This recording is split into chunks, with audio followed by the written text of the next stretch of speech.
Hello friends, नमस्ते। मैं नरेश शाहुजा एक बार फिर आपके साथ कर रही हूँ बात। फ्रेंड्स, हम सब ने सुना हुआ है कि समय परिवर्तनशील है, परिवर्तन संसार का नियम है। तो हम पसंद भी करते हैं परिवर्तन को। हम आए दिन अपनी ड्रेसेस चेंज करते हैं, घर के पर्दे चेंज करते हैं, गाड़ियाँ चेंज करते हैं, अपनी हर चीज़ को चेंज करके हम अच्छा महसूस करते हैं।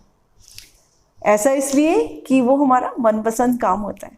हम चाहते हैं वो परिवर्तन लाना, लेकिन ज़िंदगी हर समय हमारे चाहने से नहीं चलती है। परिवर्तन क्योंकि संसार का नियम है, वो पता नहीं कब किस मोड़ पर किस क्षण में आ जाए, उसकी कोई गारंटी वारंटी नहीं है। तो परिवर्तन सुखद भी आ जाते हैं और परिवर्तन दुखद भी हो सकते हैं। अब जो चीज़ें हमारे पास हैं, अगर वो चली जाएं, हमारे पास नहीं रहें, तो हमें बहुत दुख होता है। हम चाहते नहीं हैं कि ये परिवर्तन आए, लेकिन उसके बावजूद भी वो परिवर्तन का हमें सामना करना पड़ता है। लेकिन हम इस परिवर्तन को स्वीकार नहीं करते हैं। जरा सा कोई समय खराब हो गया, कोई स्थितियां बदल गई, स्थितियां तो बदलेंगी ही, उन पर हमारा कोई कंट्रोल नहीं है। हम किसी भी बात को फिक्स नहीं कर सकते हैं, क्लेम नहीं कर सकते हैं कि जैसा हम चाहते हैं वैसा ही होगा। एक उम्मीद जरूर रख सकते हैं कि सब अच्छा हो, एक प्रार्थना जरूर कर सकते हैं कि सब अच्छा हो, लेकिन वो हमारी अपनी दृष्टि है, हमारा अपना इंडिविजुअल दृष्टिकोण हो सकता है। लेकिन जो पूरा यूनिवर्सल अरेंजमेंट है, उसमें तो परिवर्तन अपने हिसाब से ही आते हैं, और उन परिवर्तनों को स्वीकार करने में ही हमारा मन का चैन छुपा होता है। क्योंकि अगर हम उन्हें स्वीकार नहीं करते हैं, हम कहते हैं हमारा समय खराब है, ये हालात खराब हैं, तो उस समय मुझे तो यही कहना चाहिए, और मैं तो ऐसा ही महसूस करती हूँ कि हमारी सोच ही खराब होती है। क्योंकि जो घटना घट गई वो तो घट गई, उसको हम वापस कभी भी नहीं ला सकते हैं। वो चाहे प्रॉफिट है, लॉस है, खुशी है, गम है, जो वक्त बीत जाता है, आ भी जाता है और बीत भी जाता है, उस पर हमारा कोई कंट्रोल भी नहीं रहता। हम अपने आप से खुद पूछें कि हमारी ज़िंदगी में ऐसी कितनी कितनी बातें हुई हैं कि अचानक से खुशी का माहौल भी बन गया और अचानक से दुख का भी हमें सामना करना पड़ा। तो ये जीवन का सत्य है, इसीलिए ही कहा गया है कि परिवर्तन संसार का नियम है। एक बड़ी सुंदर सी कहानी है कि जो हमारी मनोस्थिति को दिखाती है कि परिवर्तन कैसे आ जाते हैं, और परिवर्तन के समय हमें कैसे अपने आप को संभालना है। तो एक बार की बात है कि एक राजा होते थे, तो उन्होंने अपने दरबारी को एक काम सौंपा कि आपको ये काम करना है। तो दरबारी भी बहुत खुश हुए कि राजा साहब ने मुझे बहुत अच्छा काम सौंपा है, तो उनको उम्मीद थी कि उनको इनाम भी मिलेगा, तो बड़े खुश थे, है ना। ऐसे ही जैसे हमें भी कोई काम मिलता है, कुछ भी हम नया शुरू करते हैं, कोई जिम्मेवारी मिलती है, तो हम बहुत खुश होते हैं उस समय कि बहुत अच्छा हो गया, है ना, कि मुझे इसका इनाम भी मिलेगा। हमारी सोच आगे से आगे चलने लगती है। तो हुआ क्या, वही है कि जैसे मैंने बोला कि परिवर्तन तो किसी क्षण भी आ सकता है। हमने अच्छा सोचा, हो जाए अच्छा तो बहुत अच्छा है, लेकिन आगे भी कोई और है जो चलाने वाला है, उसको मालूम है। तो वो दरबारी ने अपना वो काम शुरू किया। तो करते करते क्या हुआ कि वो काम सफल नहीं हो सका, वो काम बल्कि बिगड़ गया। जब वो राजा के पास गए तो राजा को तो बहुत गुस्सा आया। क्यों? क्योंकि राजा तो बहुत उम्मीद कर रहे थे कि ये काम होने के बावजूद तो उनको बहुत फ़ायदा होने वाला था। तो अब उनको नुकसान सा महसूस होने लगा कि अब ये तो मेरा काम नहीं होगा। तो उनको इतना गुस्सा आया, उन्होंने उस दरबारी को के लिए सज़ा घोषित कर दी कि इस दरबारी को फांसी की सज़ा दी जाए। तो अब राजा है, दरबारी तो कुछ कर नहीं सकता, ठीक है, तो जो भी हुक्म है चलता था। तो ठीक है, उन्होंने बोला दिन फिक्स कर दिया गया, तो 2 दिन बाद फांसी होनी थी। तो अभी दरबारी अपने घर चला गया, उसने घर जाके सबको बताया कि ऐसे ऐसे मुझे राजा साहब ने काम दिया था, तो वो मैं सक्सेसफुली कर नहीं पाया और उससे बहुत बड़ा लॉस हो गया है, और राजा साहब ने मुझे उसकी पनिशमेंट भी दी है, तो मेरे को तो अभी इस दुनिया से जाना पड़ेगा। तो परिवार वाले रोना शुरू कर गए, और बात तो थी है ना कि घर से कोई सदस्य चला जाए और पता हो कि वो जाने वाला है। जब पता नहीं होता तो अचानक से तो फिर भी हम थोड़ा सा लापरवाह होते हैं कि क्योंकि मालूम नहीं कब क्या होना है। लेकिन उनको तो मालूम हो गया था कि 2 दिन बाद उनके साथ ऐसा होने वाला है।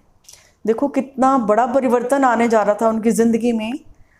कहाँ तो वो 2 दिन पहले सोच रहे थे कि मुझे कोई बहुत बड़ा इनाम मिलेगा, और राजा भी क्या सोच रहे थे, उनके लिए भी ये परिवर्तन बड़ा सोच रहे थे कि बड़ा लाभकारी होगा, बड़ा शुभ होगा, उनसे उनकी ग्रोथ होगी। लेकिन ऐसा नहीं हुआ। समय और हालात कब बदल जाते हैं कोई कह नहीं सकता। तो यहाँ पर अब क्या हुआ, वो दिन भी आ गया। तो लेकिन वो दरबारी था, वो समझदार व्यक्ति था। तो समझदार व्यक्ति जो होते हैं वो कैसी भी सिचुएशन हो जाए उसको संभालने में सक्षम होते हैं, क्योंकि जो हुआ है उस समय घबरा जाना और उस समय दिल को छोटा करके बैठ जाना और रोने धोने लगना और सोचो कि अब मेरा कुछ हो ही नहीं सकता, तो उस समय हम पक्का ही हार जाते हैं। लेकिन उनकी इतनी बड़ी चुनौती थी उनके सामने कि उनको इस दुनिया से ही जाना था, पर उन्होंने अपनी समझदारी का साथ नहीं छोड़ा। वो उस समय परेशानी के समय में भी, घर के माहौल को देखते हुए, सब कुछ सामने देखते हुए भी बड़े अडिग से थे। तो वो चले गए, राजा के पास पहुंच गए निश्चित समय पर। अब राजा साहब थे तो उनके दरबारी है ना, तो उन्होंने कहा कि अगर आपकी कोई भी अंतिम इच्छा है जाने से पहले तो मैं वो पूरी करना चाहूँगा। तो वो राजा साहब उसको कह रहे हैं, लेकिन वो दरबारी है वो रिस्पॉन्स ही नहीं दे रहा इस बात का, वो खिड़की के बाहर ही देखा जा रहा है।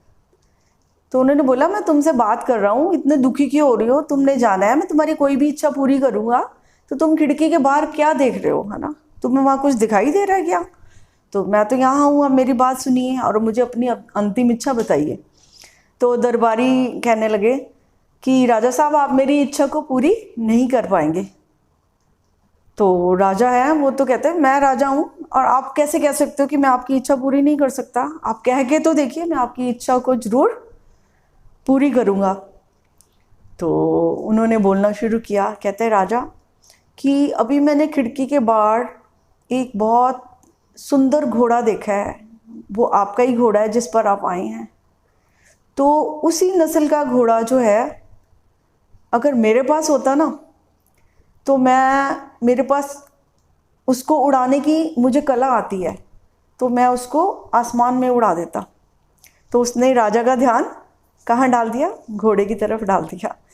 तो राजा भी एकदम से कहते हैं अच्छा ओहो, तो पूछने लगे कि आप घोड़े को उड़ा सकते हैं?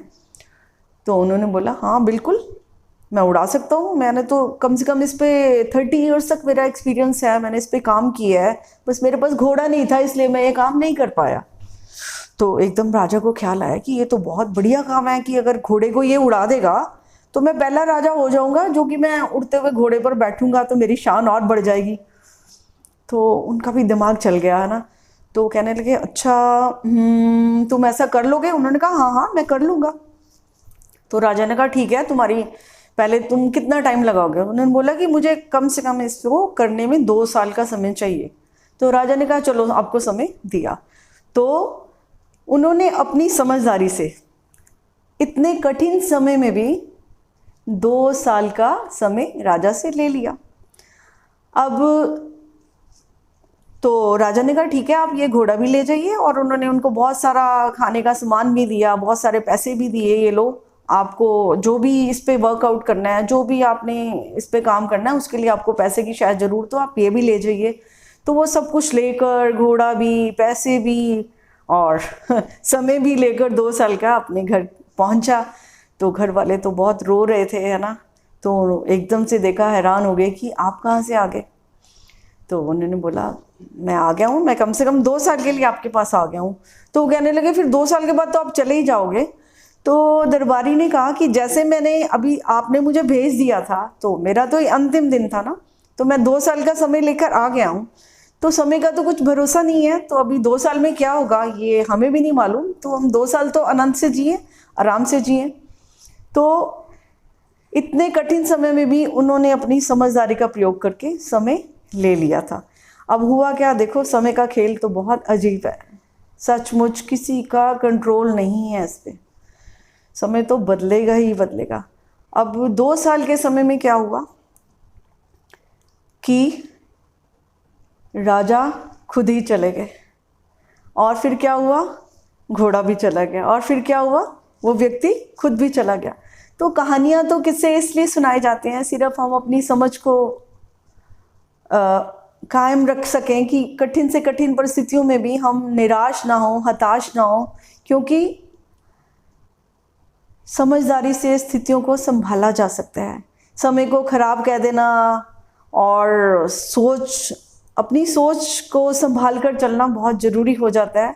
अब उसने सोच को संभाला तो आगे की आगे उसका समय जो है बढ़ गया, लेकिन समय का खेल देखो कोई भी उसमें नहीं बच पाया। तो हम कभी भी समय पर अपना क्लेम करने की कोशिश ना करें, और परिवर्तन से अगर डरेंगे तो सोचेंगे कि परिवर्तन नहीं आएंगे, ऐसा ना कभी हुआ है और ना ही कभी होने वाला है। परिवर्तन तो सिर पर चढ़कर बोलते हैं, जिसे कहते हैं ना, कि वो है कि हम उन परिवर्तन को देखना नहीं चाहते, इसलिए हम दुखी हो जाते हैं, क्योंकि हम नहीं चाहते कुछ ऐसा वैसा हो जिससे हमें कुछ बुरा लगे। लेकिन अच्छा या बुरा ये हमारी सोच है। अब देखो एक सीधी छोटी सी बात है, अगर आप पानी में किसी एक डंडे को डाल देते हैं तो वो कैसे नज़र आता है, वो लगता है कि वो डंडा टेढ़ा है। लकड़ी का कोई डंडा आप डाल के देखेंगे ऐसे लगेगा वो टेढ़ा है, लेकिन वो टेढ़ा कभी होता नहीं है, वो सीधा ही होता है।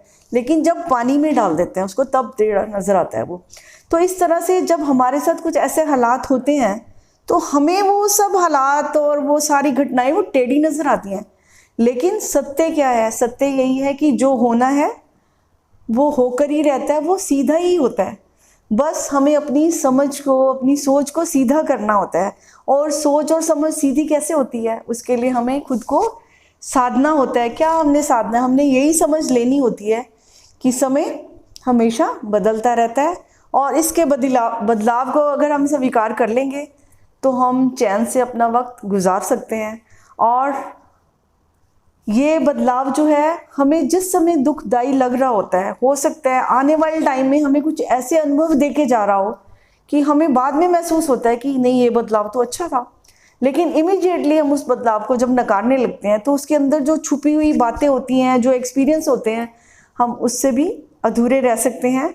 जिस चीज़ को हम बदल नहीं सकते उसको ज़बरदस्ती बदलने की कोशिश ना करें। आंखें बंद करने से कभी शेर भागता नहीं है, आंखें खोलने से शायद उससे हम अपना बचाव भी कर सकते हैं। तो फ्रेंड्स, इसी बात के साथ मैं आपसे विदा लूँगी, और फिर नेक्स्ट वीडियो में और बहुत सारी बातें शेयर करूँगी, बात होगी, मुलाकात होगी फ्रेंड्स। तब तक के लिए thank you very much friends.